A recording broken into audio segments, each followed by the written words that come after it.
Mario, my first question to you, paraphrasing the title of your last paper, is should European companies be concerned about competition policy in China at the moment?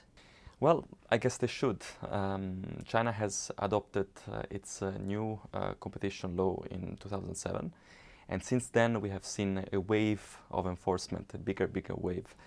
In 2008, Chinese authorities have adopted one decision, and that in that year the European Commission took 34 kind of hostile decisions, meaning measures that have been cleared with conditions, so antitrust and cartel enforcement. Well, 4 years later, in 2012, actually the European Commission took 24 decisions and the Chinese authorities 16. So the gap is shrinking, let's say. So competition policy in China is on the rise, but what do you conclude in terms of what the agenda is behind that? Is China, for instance, using competition policy to defend the interests of its own companies? I think the answer is mixed. From a certain point of view, in terms of measure control, what we have seen is that Chinese antitrust authorities have used measure to target asymmetrically foreign companies.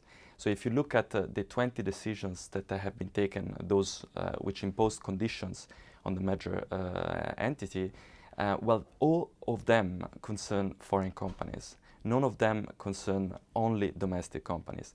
And the conditions that have been imposed are most of the times are conditions that kind of shield Chinese companies from the increase in competitiveness of the measured companies. So, for example, these major companies are prevented to launch a product in a certain market, which would be too competitive for domestic companies. So, in that sense, yes, measure has been used to defend, I think, domestic companies. In terms of antitrust, instead, well, there, I think it's the conclusion is the opposite.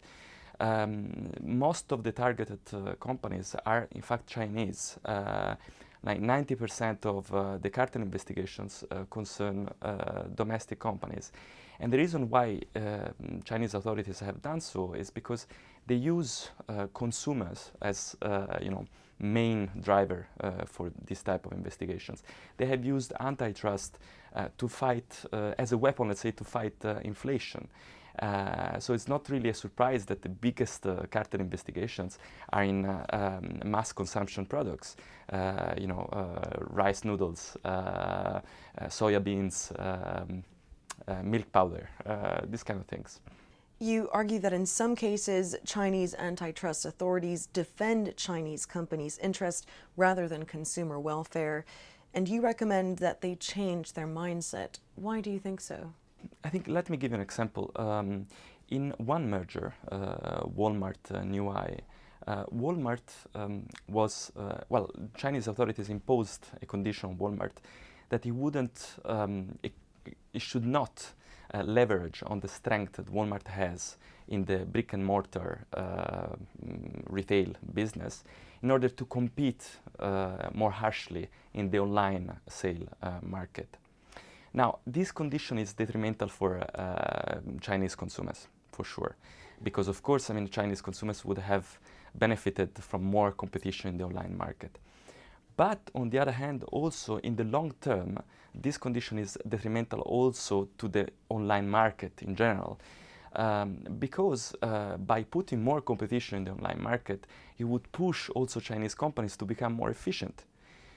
So in the long term, adopting a standard which tend to protect the competition instead of protecting Chinese competitors would be good for the Chinese economy in itself. So I'm not saying Chinese authorities should change their standard in order to do a favor to foreign companies. I'm saying that because I think this would also promote the Chinese economy. Recently, the European Union and China have begun bilateral talks to reach an investment deal. Should the European Commission take the opportunity to bring competition policy to the table? Yeah, definitely. Definitely they should bring competition to the table. I think for companies, for multinational companies, Today is like playing a football game on a pitch where you have more than one referee and more than one set of rules. Instead, there should be just one set of rules. There should be just one standard, and that would make life much easier for companies that they want to invest in different jurisdictions. So there is definitely a benefit in convergence in the standards. So I think this is a very important issue, and China and the European Union, the European Commission should discuss how to converge to the same standard of assessment.